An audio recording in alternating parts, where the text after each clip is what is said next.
Ustedes saben que cuando van a la tumba de Marx, que no está en Moscú, sino que está en Inglaterra, se van a encontrar con una lápida que tiene una de las tesis más famosas de Marx, que dice más o menos así. Dice, lo que los filósofos se han ocupado hasta el momento es de explicar el mundo. De lo que se trata es de transformarlo. Esto nos da, de alguna manera, conocimiento respecto de la actitud primordial en todas las izquierdas desde el marxismo tradicional, es decir, desde el marxismo de Marx hasta el día de hoy. Es un paradigma de cambio radical, de cambio revolucionario. En la sociología algunos lo han llamado el paradigma del conflicto. Más contemporáneamente se lo ha llamado la teoría crítica. Lo que yo quiero que quede fijo esta tarde acá es que no hay izquierda sin conflicto, porque sin conflicto no hay cambio social. El marxismo, la izquierda, en términos amplios, es un paradigma de conflicto. Cuando no hay conflicto, la izquierda no tiene nada para decir ni para hacer. Y eso fue a lo que se enfrentaron en la segunda mitad del siglo XX, cuando el conflicto, por definición de la izquierda marxista, que era la lucha de clases, empezó a apaciguarse cada vez más. Si puede ser un poquito de agua, lo agradecería mucho. ¿Por qué empezó a apaciguarse el conflicto de clases del marxismo tradicional? Empezó a apaciguarse porque en el primer mundo no se cumplió la ley marxista, una de las más importantes, que decía que en el capitalismo la clase obrera cada vez iba a vivir peor. La clase obrera en el capitalismo cada vez empezó a vivir mejor. El obrero, como decimos muy a menudo con Nicolás, estaba y está más preocupado por cambiar su automóvil que por cambiar el mundo. Es un obrero burgués en algún sentido.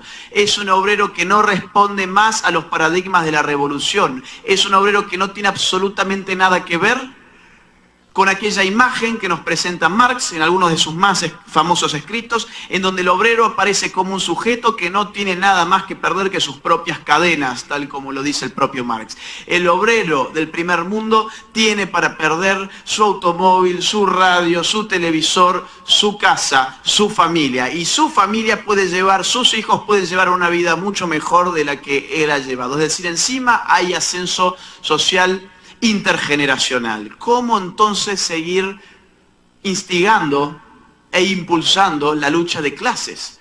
Este fue el gran conflicto al que se enfrentó la izquierda, sobre todo después de la Segunda Guerra Mundial, y es el conflicto teórico que signa todos y cada uno de los escritos filosóficos políticos de los intelectuales izquierdistas hasta el día de hoy. Zizek, Ernesto Laclau, Badiou, Rancière, Mouffe, etcétera, Butler, etcétera, etcétera, Fraser, en fin. Y si quieren irse más atrás, vamos a la escuela de Frankfurt también y vamos a encontrar algo más o menos similar, donde se empieza a ver que la familia es un freno en el occidente para la revolución de clases, porque es la familia la que socializa a los hijos de los obreros. Si puede ser la siguiente, no voy a meterme tanto con el tema del feminismo. Lo que yo quiero es que acá quede claro que la categoría del género aparece para reemplazar una categoría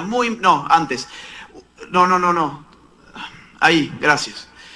Quiero que quede claro que la categoría del género aparece para sustituir la categoría de clases, una categoría política fundamental para las viejas izquierdas. ¿Por qué la categoría del género aparece a estos efectos? Porque a través de la categoría del género podemos dividir radicalmente a los sexos y generar ya no una guerra de clases, sino una guerra de sexos.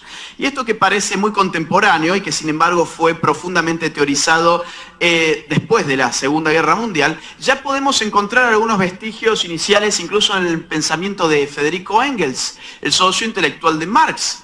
Con Engels, Marx escribe sus obras más famosas, solamente que el nombre de Engels no es tan conocido a nivel masa como sí lo es el de Marx.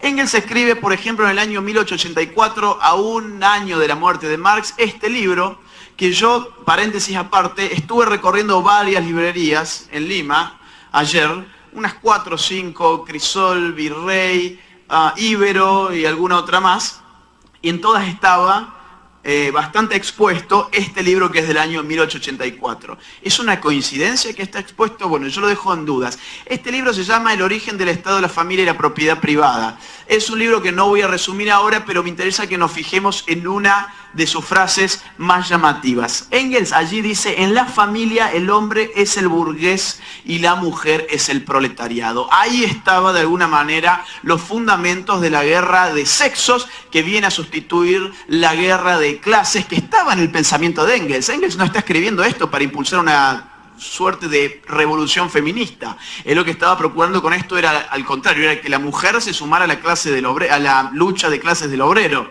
Pero esto le va a dar sentido a mucho de lo que vivimos hoy. ¿Puede ser la siguiente? Gracias. Fíjense, Alejandra Kollontai. Ella escribe en el año 1921 y me van a decir ustedes si no ven un paralelismo o una coincidencia casi completa con lo que vivimos hoy. Fíjense, Alejandra Kollontai dice, El comunismo y la familia, un libro del año 1921, dice: la patria comunista alimentará, criará y educará al niño. El Estado de los trabajadores acudirá en el auxilio de la familia sustituyéndola. Un auxilio medio extraño, porque cuando alguien va a auxiliar a alguien, lo que trata es que se levante, no aniquilarlo para tomar su lugar. Gradualmente la sociedad se hará cargo de todas aquellas obligaciones que antes recaían sobre los padres. El hombre nuevo de nuestra nueva sociedad será moldeado por las organizaciones socialistas, jardines de infantes, residencias, guarderías de niños, etc. y muchas otras instituciones de este tipo en las que el niño pasará la mayor parte del día. Es decir, es una coincidencia prácticamente completa. Si el comunismo triunfó en algo, seguramente tendrá que ver con las palabras de Kollontai y con el feminismo marxista.